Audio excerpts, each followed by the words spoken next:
بسم اللہ الرحمن الرحیم اللہم صل علی محمد وآل محمد۔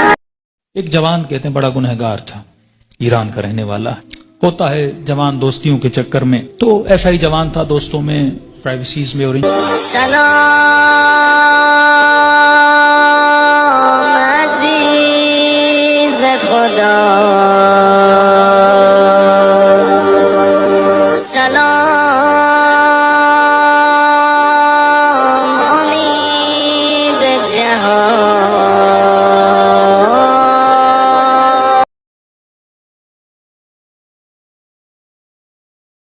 ایک جوان کہتے ہیں بڑا گنہگار تھا، ایران کا رہنے والا ہوتا ہے جوان دوستیوں کے چکر میں، تو ایسا ہی جوان تھا دوستوں میں پرائیویسیز میں اور ان چیزوں میں پڑا۔ جب والدین نے زیادہ پوچھنا شروع کیا تو اس کو پتا تھا اب گھر میں تو یہ میں کام نہیں کر سکتا، نشے کا عادی ہو چکا تھا، تو اس نے ماں باپ کو چھوڑا۔ کہتا میں اتنا بد اخلاق تھا، جب غصہ آتا تھا تو کبھی کبھی ماں کو بھی مارتا تھا، باپ کو بھی۔ جب نفس کی حکمرانی ہو جائے نا بندے پر تو ظالم بھی بن جاتا ہے۔ کہتا الگ میں نے فلیٹ لیا، ایک گاڑی تھی، میں اس سے مسافر اور پیسنجرز اٹھاتا تھا ایران میں، جو دن میں کمائی ہوتی تھی، رات کو نشہ، گناہ، فحاشی۔ کہتا ہے محرم کا مہینہ شروع ہوا، ایام محرم آئے، 6 دن گزر گئے، میرے دوست نہیں آئے۔ میں نے فون کیا کیوں نہیں آئے؟ انہوں نے کہا کہ مصیبت کے دن ہیں، ایام ازاں ہیں، ہم گنہگار ہیں لیکن کم از کم 10 دنوں میں ہم احترام کرتے ہیں۔ تو کہتا میں غصے سے دوستوں کو آنے کی ضرورت نہیں ہے، میں نے گاڑی نکالی اور راستے کو جا رہا تھا، مسافر اٹھاتے اٹھاتے رات بہت لیٹ ہو گئی تھی، اس راستے پہ ایک میں نے لڑکی کو کھڑا ہوا دیکھا، اسے میں نے گاڑی میں بٹھایا، کہاں جانا ہے؟ کہ سیدھا جانا ہے۔ آگے چلتا گیا، اچانک نفس نے غلبہ کیا، گناہ نہیں کیا تھا اتنے دنوں سے، ذہن میں خیال آیا اکیلی خاتون گاڑی میں ہے، نیت گناہ کی، گاڑی کو میں نے موڑا۔ یہ جوان بچی محجب کہنے لگی کہاں جا رہے ہو؟ مجھے تو سامنے جانا ہے۔ میں نے وہی گناہ والے جملے بولے، اسے دعوت گناہ دی۔ کہ بچی رونے لگی تو کیسی باتیں کر رہا ہے؟ اس نے کہا میں نے تو ارادہ بنا دیا ہے۔ کہتا مجھے واسطے دینے لگی، اب اکیلی خاتون کیا کرے، اسپیڈ سے میں گاڑی چلا رہا ہوں، دروازے لاک ہیں۔ کہتا مجھے واسطے دینے لگی، ظاہر ایران تو مطلب دونوں شیعہ ہیں نا۔ کہنے لگی تجھے حسین کا واسطہ، تجھے مولا علی کا واسطہ، تجھے امام زمانہ کا واسطہ، ایرانی حضرت عباس کا بڑا احترام کرتے ہیں، تجھے ابو الفضل کا واسطہ۔ کہتا میں نے کچھ بھی نہیں سنا، میں نے کہا یہ چھوڑ دو عقیدے کی باتیں، فلاں کا واسطہ فلاں کا واسطہ کس نے دیکھا ہے؟ کہتے آخر میں اس نے ایک جملہ کہا جس سے میرا وجود کانپ گیا۔ کہا تجھے نہیں پتا میں کون ہوں؟ کہا میں سمجھا بولے گی فلاں پولیس والے کی بیٹی ہوں، فلاں افسر کی بیٹی ہوں، یہ ہو وہ ہوں۔ میں نے کہا کون ہوں؟ کہا میں سید زادی ہوں، تجھے واسطہ میری دادی زہرا کا، میرا ادب نہیں کرتا، میری دادی کا ادب کر۔ کہتے پتا نہیں ایسا کیا ہوا۔ میں نے گاڑی روک لی، میں نے کہا کہاں جانا ہے؟ کہا مجلس پہ جا رہی تھی، امام بارگاہ پہ اتار دو۔ کہتا میں نے جا کے اتارا، پورے راستے میں خاموش رہا، سمجھ نہیں آ رہی تھی، ایک خوف سا میرے وجود پہ طاری ہو چکا تھا۔ کہتا یہ خاتون گاڑی سے اتری اور جب جانے لگی تو مجھے کہنے لگی کہ اے جواں میں مجلس میں جا رہی ہوں، تیرے لیے دعا کروں گی، تو گناہ کرنے پہ آتا تجھے کون روکتا؟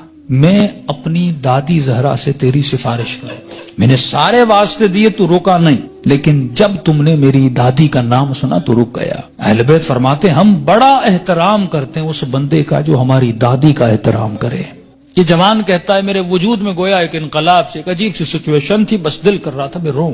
کہتا جہاں میں نے اس کو اتارا تھا وہ میرا محلہ تھا، میرے ماں باپ کا گھر تھا، کئی عرصے سے میں آیا نہیں ان کو دیکھنے کے لیے۔ میں نے کہا اس بہانے سے جاؤں، ماں باپ سے مل کے آؤں۔ کہتا اب جیسے میں نے کچھائی کی تو اچانک ذہن میں خیال آیا، اب پاورفل ہوا، میرا روح پاورفل ہوا، نفس کمزور ہو گیا۔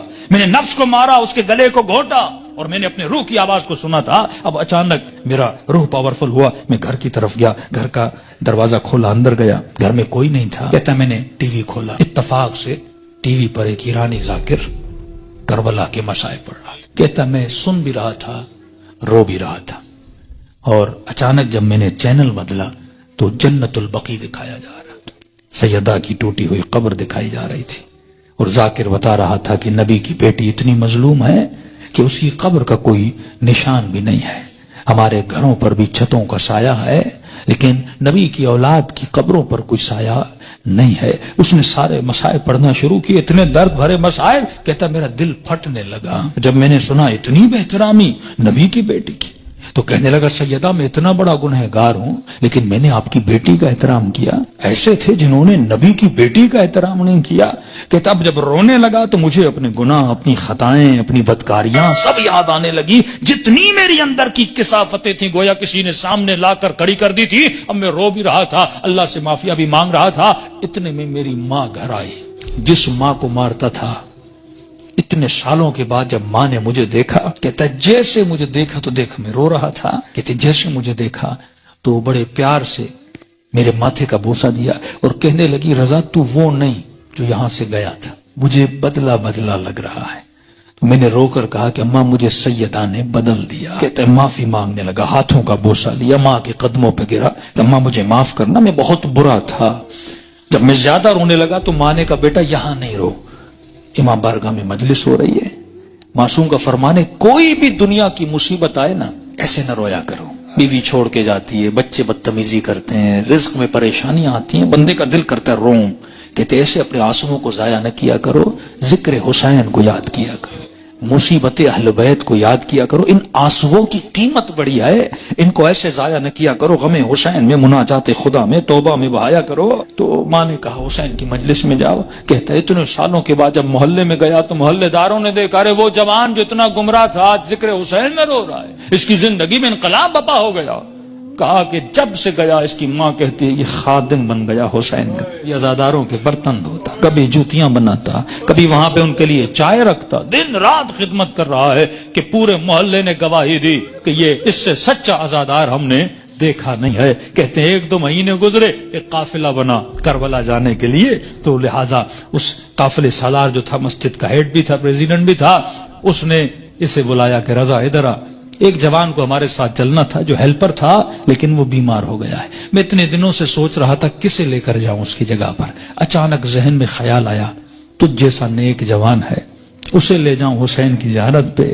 کہتا جیسے میں نے سنا میں رونے لگا. میں نے کہا مولا حسین کچھ دن نہیں ہوئے آپ کے قافلے میں آیا ہوں، اتنی جلدی آپ نے مجھے اپنی زیارت پہ بلا لیا. کہا مولا حسین کی زیارت کی، توبہ کی، واپس آیا. پھر ایک قافلہ حج کے لیے نکلا.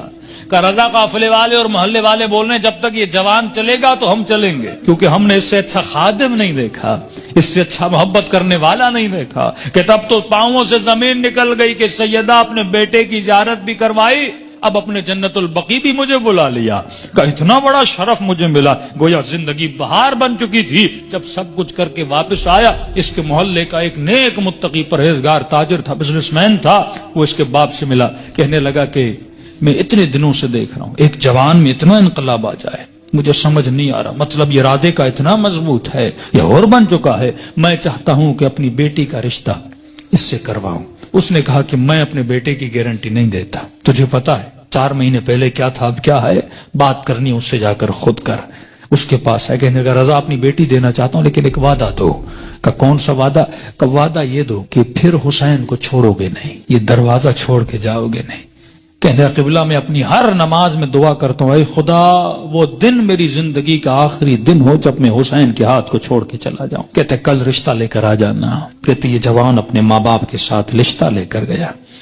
جب اس کے گھر میں داخل ہو، ایران میں رسم ہے جس بچی کا رشتہ دینے جاتے ہیں وہ چائے لے کر آتی ہے. وہ بچی چائے لے کر آئی. جیسے اس جوان نے کپ اٹھایا اس بچی کی نگاہ اس کے چہرے پر پڑی.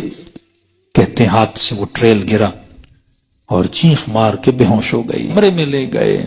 بڑی دیر کے بعد ہوش میں آئی اور جیسے ہوش میں آئی زار و قطع رونے لگی اور اس کی زبان پر بس ایک ہی نام تھا، یا فاطمہ الزہرا، یا فاطمہ الزہرا.